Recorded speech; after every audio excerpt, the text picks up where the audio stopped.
Hello everybody, welcome to DK Sir English Academy. I am your English educator DK Sir. All are well, I think. And our new topic is future simple. और अपन future simple उसके पहले मैंने art already present के चार और past के चार tense पढ़ा चुका हूँ और आप वहाँ जाके ये वीडियो देख लें। अगर आप इस चैनल पे नए हों तो जल्दी से इसको सब्सक्राइब करें, लाइक करें, शेयर करें और बेल आइकन को प्रेस करना ना भूलें। अब अपन आते हैं फ्यूचर सिंपल पे और इसके कीवर्ड जो हैं वो एकदम इजी हैं। टुमारो, नेक्स्ट डे, ऐसे ही सेंटेंस है जो अपन ने कहीं ना कहीं सुन रखे हैं। Tomorrow, next day, after tomorrow, उसके बाद डे आफ्टर टुमारो। तो जहाँ पे भी अपन को टुमारो वर्ड देख मैक्सिमम देखो टुमारो आ रहा है, इट मीन्स और नेक्स्ट डे, ये दो चीजें अपन को याद रखनी है, टुमारो और नेक्स्ट डे, वो ही अपन को देखने मिल जाती है। उसके बाद आपको एक चीज और बता देते हैं, शेल का प्रयोग कहाँ होगा और विल का प्रयोग, यानी आई और वी के साथ हमेशा शेल का प्रयोग होगा और बाकी सभी जैसे you, they, plural, he, she, it, name और सिंगुलर के साथ क्या होगा, विल का।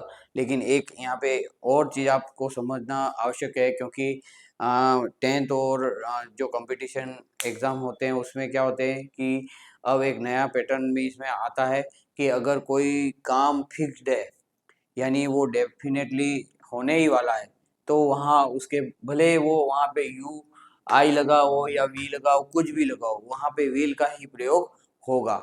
अगर कोई काम डेफिनेटली 100% होने वाला है तो सभी जितने भी सब्जेक्ट है, सभी सब्जेक्ट के साथ किसका यूज होगा, विल का।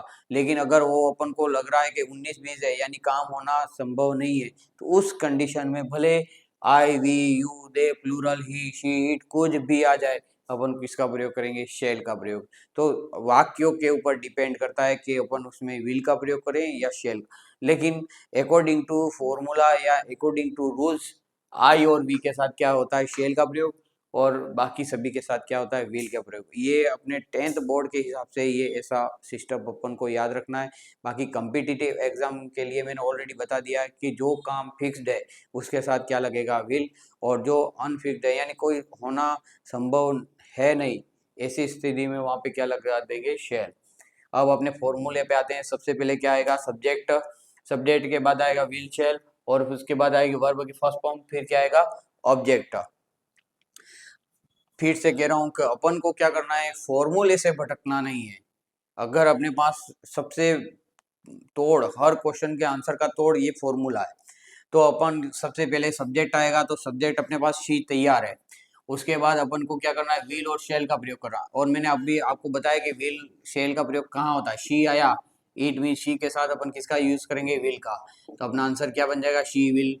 फिर क्या आएगा, सब्जेक्ट यूज होगा, विल शेल हो गया, फिर वर्ब की फर्स्ट फॉर्म, और ऑब्जेक्ट तो ऑलरेडी दिया हुआ है, तो यहाँ पे क्या आएगा, वर्ब की फर्स्ट फॉर्म ज्वाइन ऑलरेडी दे रखी है, ज्वाइन।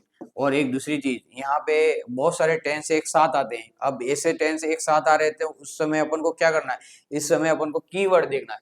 तो ये जो वाक्य है उसका कीवर्ड क्या है, टुमारो। देखो, she will join the office tomorrow, यहाँ टुमारो देखते ही तुरंत अपन को पता हो जाना चाहिए कि ये प्रेजेंट सॉरी फ्यूचर सिंपल का वाक्य है। अब इसी के वाक्यों को, सेकेंड वाक्यों को अपन लेते हैं वी, और वी आया तो वी के साथ हमें क्या यूज करना है, शेल। वी के साथ किसका यूज करेंगे, शेल। तो यहाँ आ जाएगा वी शेल। फिर यहाँ पे क्या सब्जेक्ट हो गया, विल शेल का प्रयोग होगा। फिर वर्ब की कौन सी फॉर्म करेंगे, फर्स्ट फॉर्म, गिव की फर्स्ट फॉर्म क्या होगी, गिव का गिव ही रहेगी।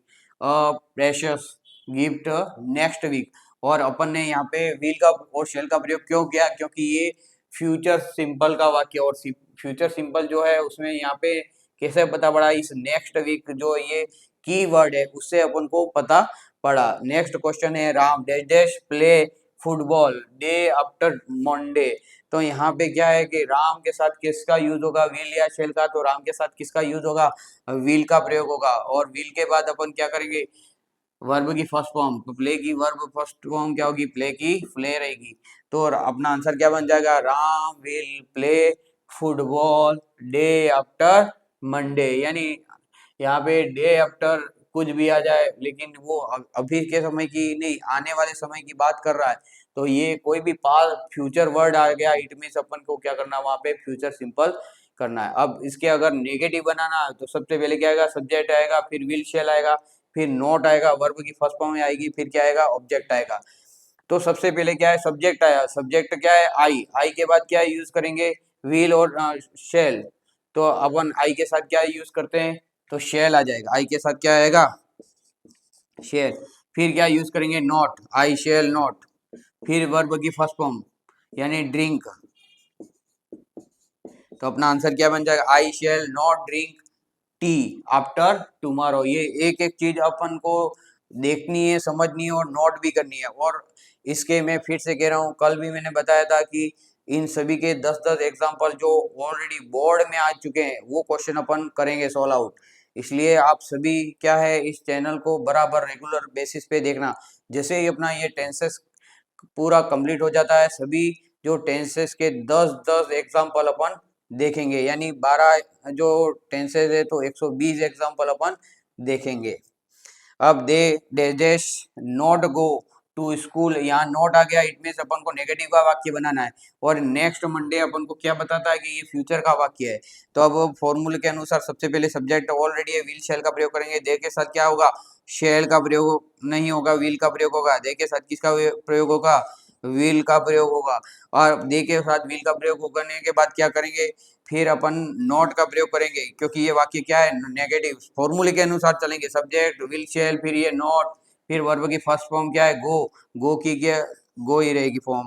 दे will not go to school next Monday. तो जैसा जैसा वाक्य होगा उसके अकॉर्डिंग टू अपन क्या करेंगे, आंसर लिखेंगे।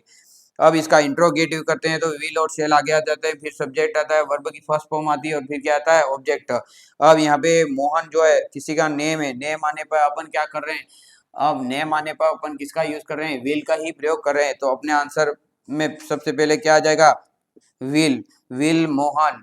फिर क्या आएगा, सब्जेक्ट का प्रयोग होने के बाद क्या है, वर्ब की फर्स्ट फॉर्म, कम की फॉर्म क्या हो जाएगी, कम की कम ही रहेगी।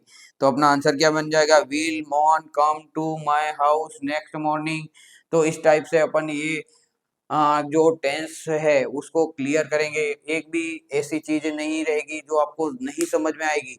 अगर आपको नहीं समझ में आ रहा तो आप कमेंट्स करें और उसका मैं रिप्लाई दूंगा।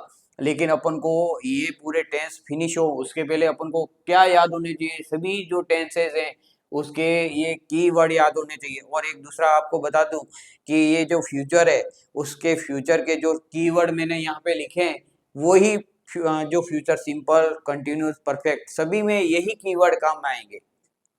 ये ध्यान रखना आप। फ्यूचर के चारों जो टेंस हैं, चारों के टेंसों के जो कीवर्ड ये जैसे ही प्रयोग होंगे। अब आपके माइंड में एक क्वेश्चन आ रहा होगा कि चारों में कीवर्ड एक जैसे ही प्रयोग होंगे तो फिर अपन आइडेंटिफाई कैसे करेंगे कि इसमें कौन सा टेंस भरना है। तो आपको एक और चीज आपको बता दूं कि अगर वो आपको फ्यूचर सिंपल भरवाना चाहता है तो कंटिन्यूस, परफेक्ट और उसके कोई ऑप्शन देगा नहीं। अगर आपको वो कंटिन्यूस का भरवाना चाहता है तो दूसरे कोई ऑप्शन नहीं देगा। यानी दूसरे ऑप्शन जो देगा वो कौन से देगा, पास्ट के देगा या प्रेजेंट के देगा। इसलिए कंफ्यूज बिल्कुल होने की आवश्यकता नहीं है। आपके अंदर जो क्वेश्चन आएगा तो उसमें अगर वो आ, सभी के कीवर्ड तो एक जैसे आ रहे हैं लेकिन आपको जिस टेंस का आंसर भरवाना चाहेगा उसका ऑप्शन देगा। That's all, thank you.